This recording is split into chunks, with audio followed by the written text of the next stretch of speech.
I'll share a story with you. I get back from coaching the USA national team this summer, and I didn't have a chance to talk to my coaches beforehand and have our end of the year sit down meetings with them.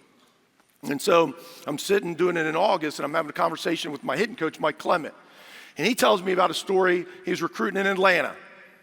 And one of our competitors in the Southeastern Conference, a recruiting coordinator from one of those schools in the SEC, sat next to him late night behind the backstop at one of those games in Atlanta. And he said, "Hey, man, I want to pick your brain." He goes, "Yeah, shoot, go ahead."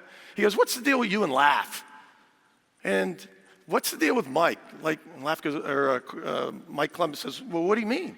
He said, "Well, you guys, because you and Laugh get along so well. You guys don't ever complain about Mike." And Clem goes, "Well, the truth of the matter is, me and Laugh are best friends. Because we rib each other a lot, but at the end of the day, man, there's nobody I'd rather be recruiting with than my best friend."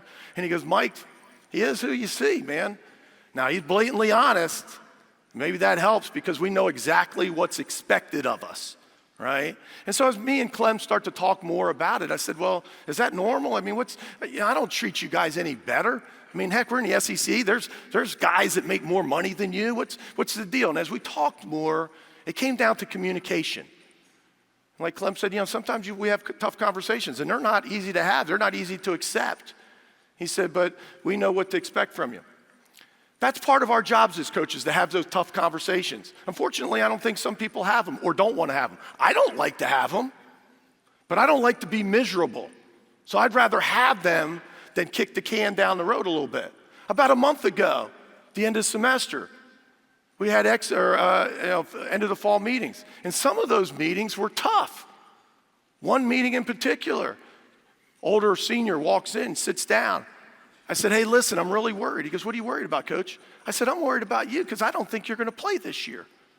I said, "I need you to get better at this, this, and this, because we got a couple younger guys that came in this recruiting class that do this better than you right now.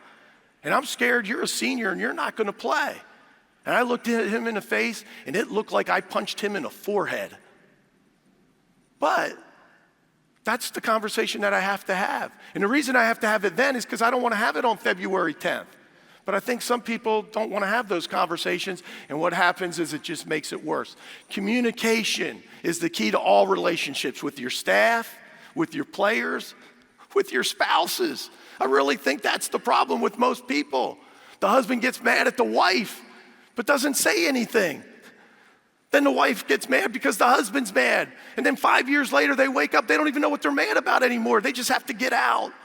You got to be able to communicate.